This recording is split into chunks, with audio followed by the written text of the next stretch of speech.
Hello, dear students. I hope you all are safe and sound at your home. My name is Ankita, and I am teaching as an assistant professor in Department of Computer Science and Engineering at St. Andrews Institute of Technology and Management, Gurugram. I welcome all of you to the lecture 5 of my online lecture series of System Analysis and Design, which is a subject of Bachelor's of Business Administration semester 6. In this lecture, we are going to start Unit 2 of your syllabus, and before that, let us have a quick look at the questions which you can expect in your examination. So these are some questions taken up from previous year questions, like from 2018, 2017. So in similar questions were asked in different examination in 2019 also.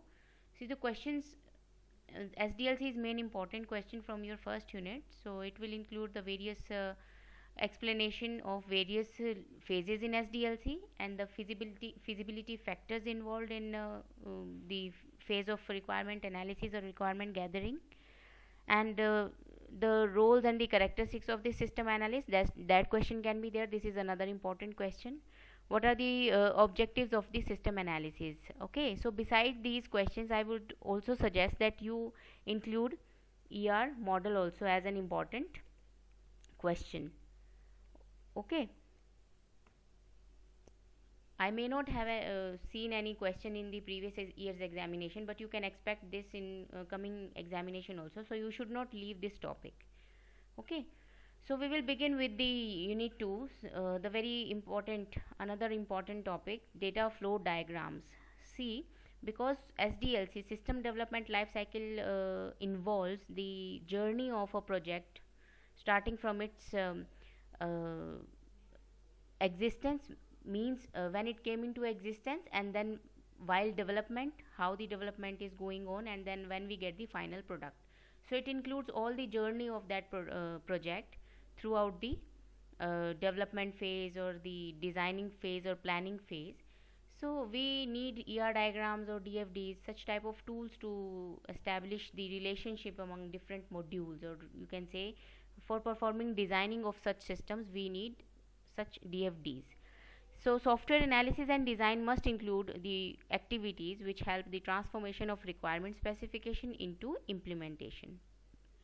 Requirement specification specifies all the functional and the non-functional expectations from the software, and these requirements of specifications come in the shape of human readable and the understandable documents to which a computer has nothing to do. Software analysis and design is the intermediate stage which helps human readable requirements to be transformed into actual code. So next we will see the different analysis and design tools used by the software designer. So among those, DFD, data flow diagrams, are the very important. These diagrams are the graphical representation of the flow of data in an information system. Okay, any system, like any software project, whether it is any information system, it is how the data is flowing from one section to another, that is designed by the data flow diagram. Okay, these DFDs are capable of depicting the incoming data flow, outgoing data flow, and the stored data. And the DFD does not mention anything about how data flows through the system, but it shows the flow of the data, that from which part of the system is the data is moving to which part. There is a prominent difference between the DFDs and the flowchart. The flowchart depicts flow of the control.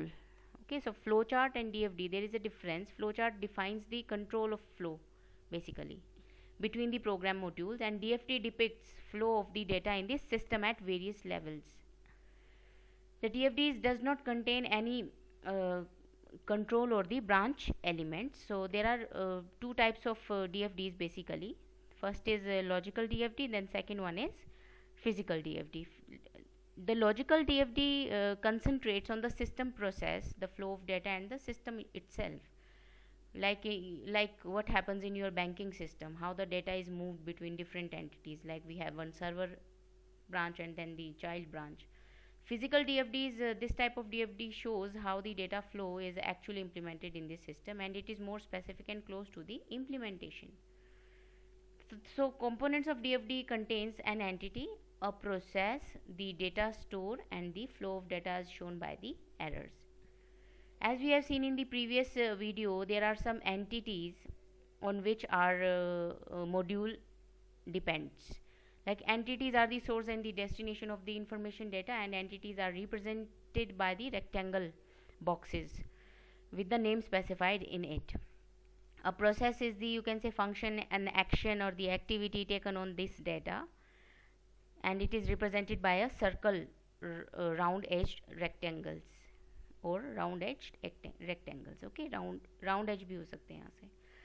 So the next is data storage, which is open from one end. There are two variants of the data storage. It can either be represented as a complete rectangle with the complete rectangle, or with the absence of both smaller side, or as the an open sided rectangle with one sided missing. Okay. Data storage may be of two types. Like it can either be represented as a rectangle with absence of both smaller sides, or as an open sided rectangle as it is shown here with one sided missing. And data flow is the which shows the movement of data by having the pointed arrows, and the data movement is shown from base of the arrow as its source towards the head of the arrow as destination. So we have certain levels of DFDs also. So at level 0, the highest abstraction level is provided at the level 0, which depicts the entire information system as one complete diagram concealing all the underlying details.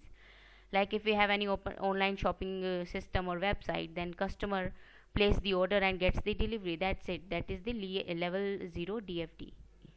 It is also known as the context level DFDs, where it is where the only thing we know that we place an order and we get the delivery. How the internal payment and the account section they are working, that is hidden from us, from the customer.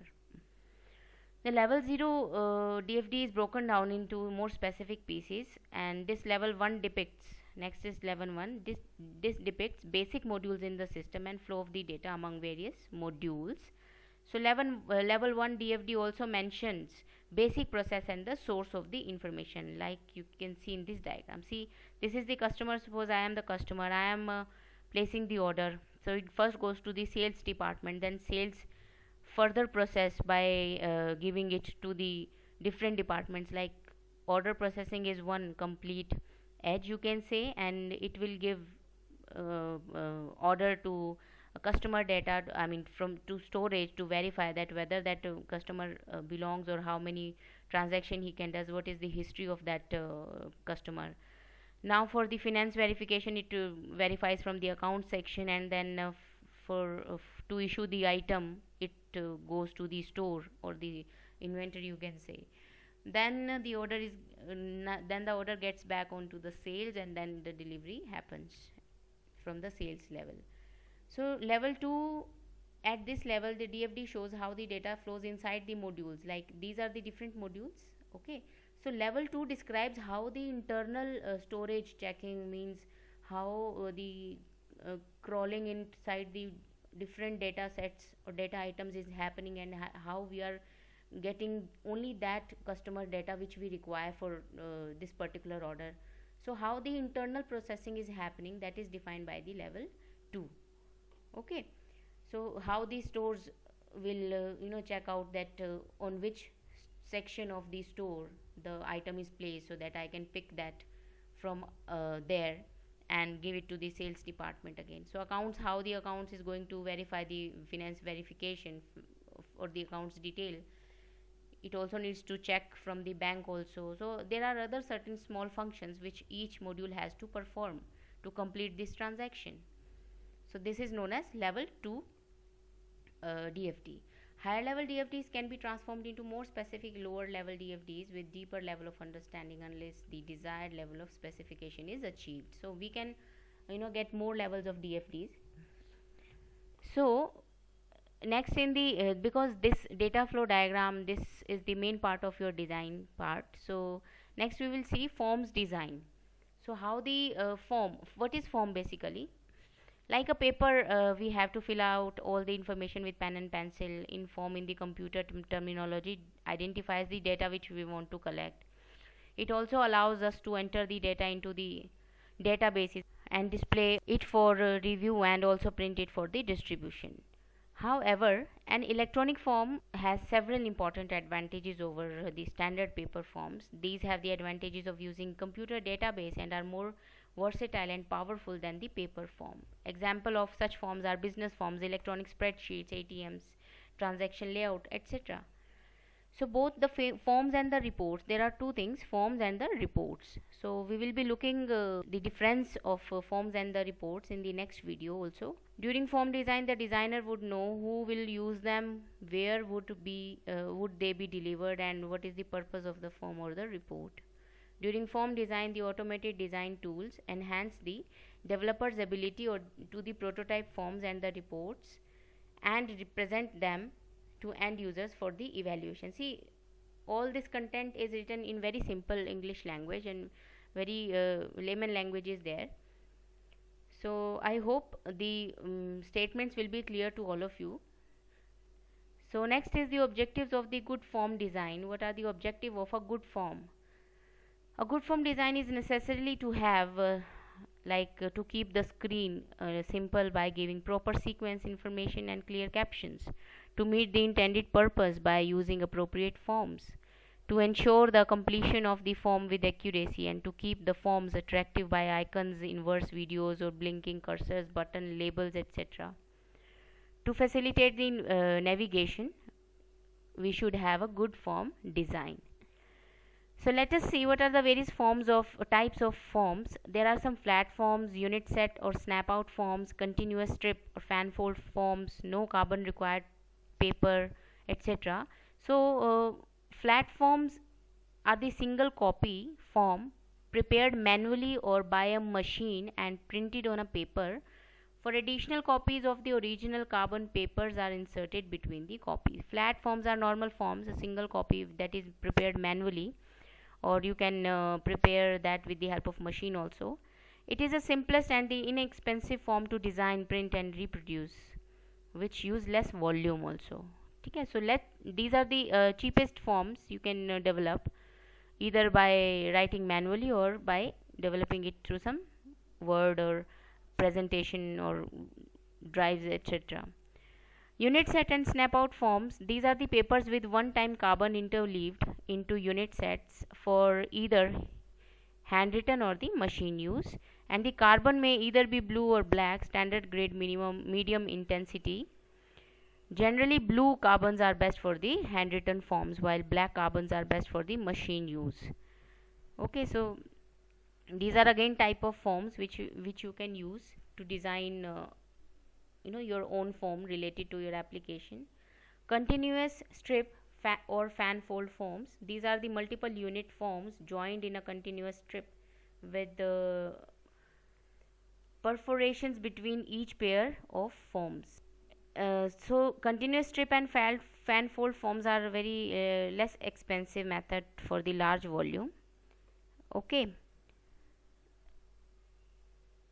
no carbon required for paper or forms, you can say these are the carbonless papers which have two chemical coatings on one of the side of your paper, and on the other side the black sheet of the paper is present.